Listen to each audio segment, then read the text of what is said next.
Hi, and I am Michael Buckoff, the founder, owner, and the materials writer for all of your lessons at the 7-step system to pass the TOEFL IBT.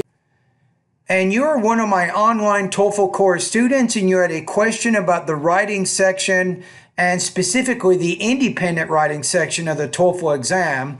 So let's read your question. Sometimes while writing the essay, I'm not able to give elaborated reasons and examples. How would I improve? I've gone through your lessons in the writing session. So you want information on improving your details. One obvious important step in helping you to do better with the details in your writing is to make sure you have good vocabulary. So everything that I'm saying in this video is presupposing that you already have a good college level vocabulary base. Right? So if you don't have a good base of vocabulary, that means you want to go to the first step of my online TOEFL course, which is vocabulary, and make sure you learn the 1,700 college level words in that lesson. There are 5 specific things that you can do that can help you improve the amount of detail that you're using during the independent writing task of the TOEFL IBT exam. Number 1, show your audience. Do not tell them. Number 2, focus on 1 or 2 key details that you want to expand in your body paragraphs.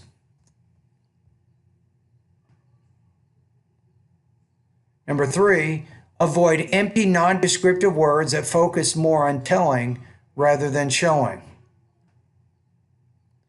Number 4, draw on the senses of smell, sound, taste, and touch in an effort to add more description to your writing. Number 5, use original similes to help your reader understand. And even here,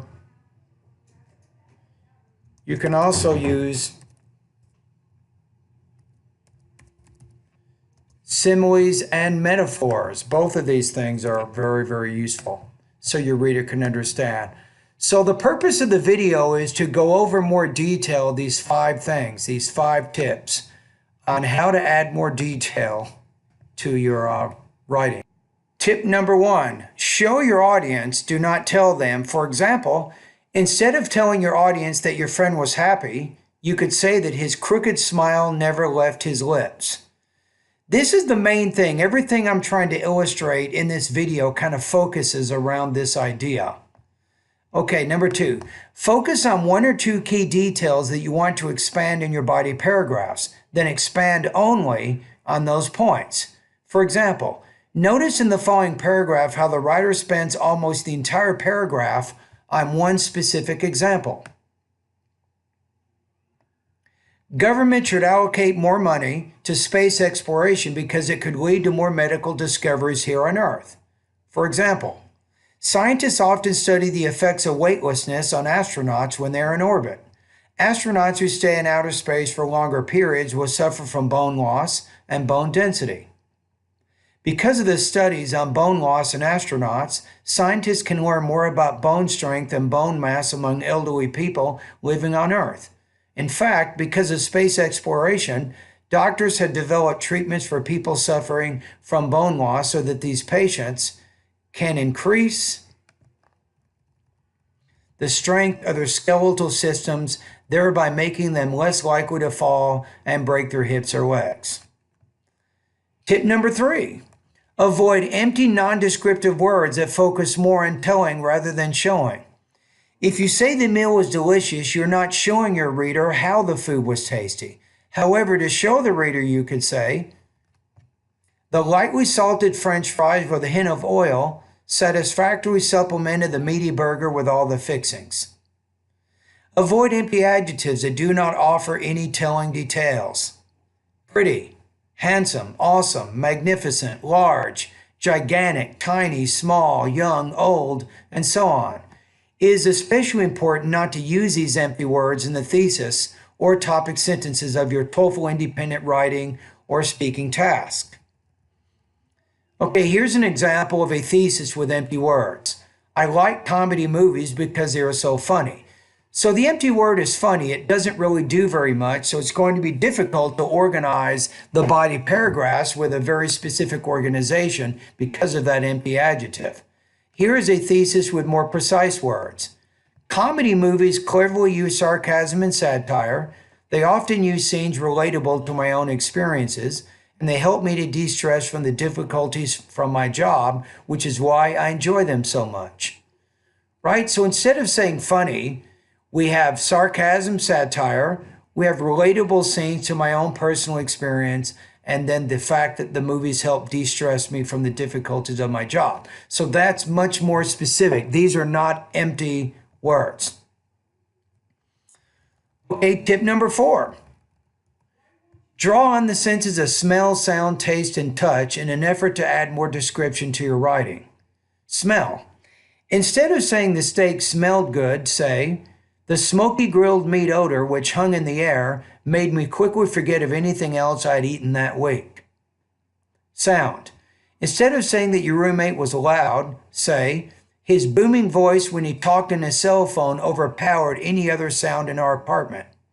That is more of a descriptive way of saying your roommate was loud. Taste. Instead of saying the chocolate cake was delicious, you could say, the rich chocolatey dessert gave me an orgasmic high with each satisfying bite. Touch. Instead of saying that the fish had rough skin, you could say, when I touched the stingray, I felt its wet, leathery skin as rough as sandpaper. To sum up, use all your senses to show your audience rather than tell them what you experienced. Tip number 5. Similes are figures of speech that use like or as to make a comparison between two things. Your purpose is to take your idea and compare it to something the reader can easily understand. Now, the key here is I'm talking right now about similes and metaphors, right? But make sure that the similes and the metaphors you use are original and they're not something that everybody else is using over and over and over.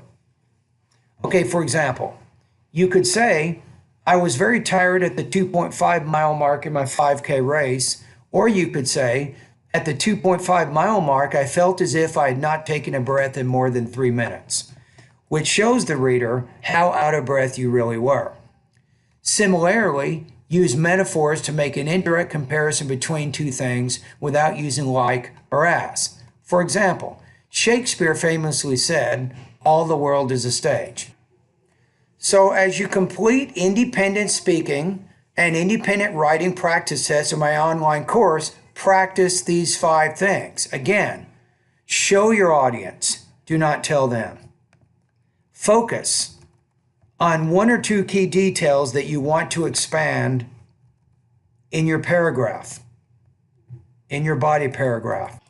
Avoid empty, non-descriptive words that focus more on telling rather than showing.